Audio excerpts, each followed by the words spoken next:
We do have breaking news. We just got our hands on this letter that President Biden sent to congressional Democrats as they return to Washington this week. Let me read you one of the first lines. I want you to know that despite all the speculation in the press and elsewhere, I am firmly committed to staying in this race, to running the race to the end, and to beating Donald Trump. Let's get right to the White House. CNN's Kayla Tausche is there. Kayla, you get the sense that the president and the White House knows that the next few days are crucial. They absolutely know that, John. And in this lengthy letter, 2 pages, single-spaced, President Biden lays it at the feet of the voters as his decision to stay in the race, saying that the nominating process already took place. He received 14 million votes, 87% of those votes cast. And by the number of delegates that have already been pledged to him, he is the presumptive nominee by a wide margin. He goes on to say, do we now just say that that process doesn't matter? I decline to do that. At the close of the letter, though, he says this: the question of how to move forward has been well aired for over a week now, and it's time for it to end. We have one job, and that is to beat Donald Trump. He notes that there are 42 days before the Democratic convention, 119 days before November 8th, and he warns the party against any weakening of resolve between now and then that could be seen as cracks or fissures from their opponents, and that could open them up to even more criticism. He bids Democrats to band together just in advance of senators are expected to meet for lunch tomorrow and talk about the open question in their chamber about whether they have real concerns about whether the president should step aside, as well as the House Democrats. Their all-party meeting that is expected to happen tomorrow as well, after some senior-most members of the party in the House raised concerns yesterday on their private call. But President Biden is trying to put an end to the intra-party questions, saying you've raised the questions, you've had this discussion, and it's time for it to end, John. Kayla, if I can ask you one quick question before you get soaked by the sprinklers behind you there. I just had Congressman Mike Quigley from Illinois on, who told me he's been one of the earlier people to come out and say that President Biden should step aside. He told me he knows that more Democratic members will come out today and tomorrow and ask the president to step aside. What's the Biden campaign, what's the White House going to do about that?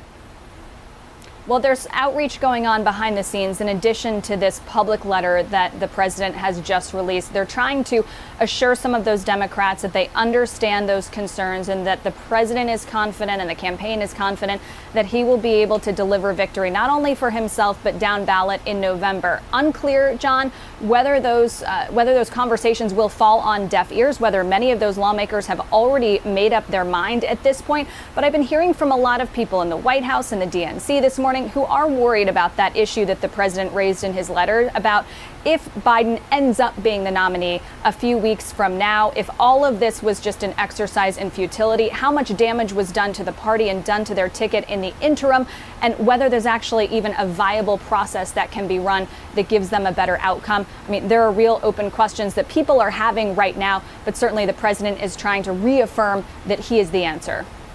Kayla Tausche at the White House. We'll let you run and get a slicker. Thanks so much for being with us. Appreciate it. Kate? Leave her alone. She's fine. She can get joining us. The water's going to get her. I want her to stay dry. It's not going to attack her across the driveway. Moving on. Joining us right now, CNN political commentator Bakari Sellers and former Deputy Communications Director for Trump's 2016 campaign, Brian Lanza. Back to most important things, not the sprinkler system at the White House. Bakari, the part of the letter that Joe Biden has sent to Democrats that Kayla just highlighted is at the very end, saying the question of how to move forward has been well aired for over a week now, and it's time for it to end. What does this do? Does this work towards bringing it to an end? What do you see in this letter going to Democratic lawmakers this morning? Well, I'm honestly quite disappointed in many Democratic lawmakers and many people who claim to know the party process or be staunch Democrats because they've engaged in nothing but fantasyland rhetoric over the past week. Joe Biden got his ass kicked at the debate. I mean, we all know that. I mean, he got beat up, down, left, right, and sideways. He got taken to the woodshed, for lack of a better term. But he's our nominee. He's not going anywhere. And for all the bedwetting that we've done, the pearl clutching, we want this person or that person, the fact is he's our nominee. I mean, I don't know what exactly people think they're doing by weakening the party or saying that we want someone else. Like, you're not going to get anyone else. There's $240 million in cash that only goes to Kamala Harris. Who was Gretchen Whitmer or Wes Moore's Arizona state chair? They don't have the infrastructure. Nobody has the infrastructure by Joe Biden. So, like, I'm not saying shut up and get in line. Air your grievances. Talk about fantasy world where we have this other thing. Joe Biden will be the nominee August 5th. I want to beat Donald Trump. If you want to beat Donald Trump, get on board. If you don't, keep rambling on and weakening our nominee. Just keep doing it.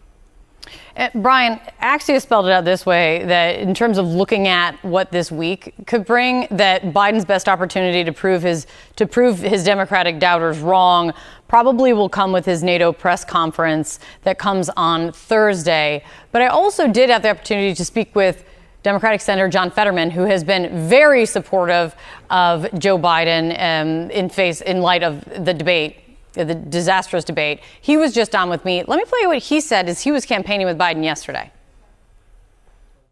I actually spent the entire day with the president, and he was perfect. He was crisp and he was engaged.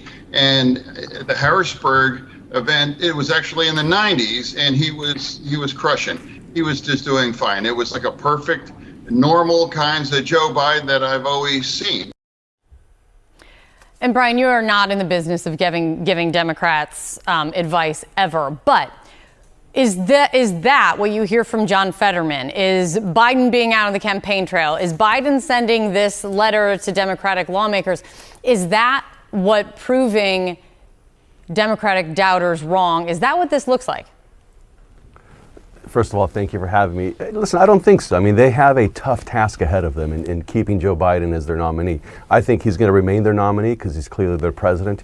If he were to resign the race, if he were to drop out of the race, he'd have to resign the presidency because you can't be mentally unfit to run for president and be mentally fit to be president. So they're in a very dangerous position. They had a primary. They've resolved all these issues. They don't get to have a mulligan just because of one bad debate. Now, the reality is Joe Biden is headed to a landslide defeat in November, but that's a result of his own actions, as a result of the Democratic Party, the cabinet, the vice president covering up the neurological decline of President Biden. We've all seen it.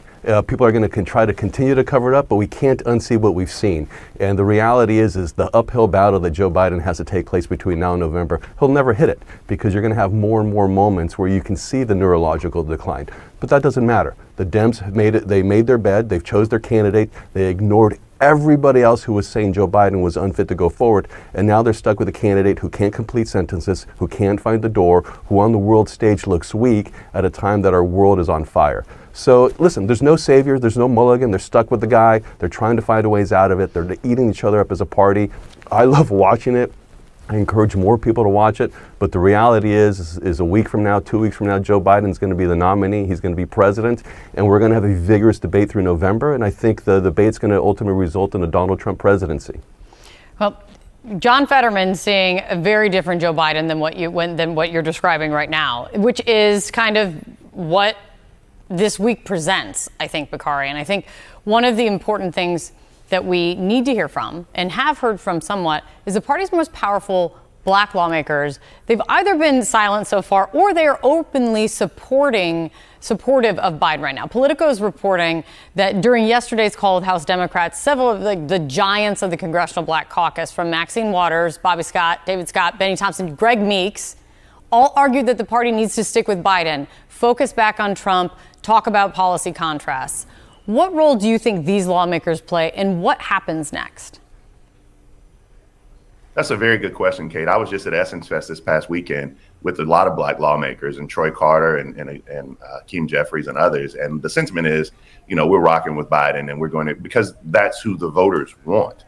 There are a lot of people who would vote for an old Joe Biden versus Donald Trump. Now, I appreciated my good friend running off a bunch of talking points about how he felt Joe Biden looked or how he felt he was in his emotional state or his physical state. He's a damn good comms director. I'll give him that. But the fact is, my candidate is old. Like, his candidate wants to ban abortion nationwide. He wants to limit or ban access to birth control pills. They want to get rid of the Department of Education. Speaking about someone who can't put together a sentence, I mean, all you have to do is look at Project 2025, and that is enveloped on who the Republican Party is. And there are a lot of people like myself who don't have the option of getting a mulligan, or who don't want to redo this. They understand that freedom and democracy are on the ballot. And look, I will take an old Joe Biden over an old and fascist Donald Trump any day of the week.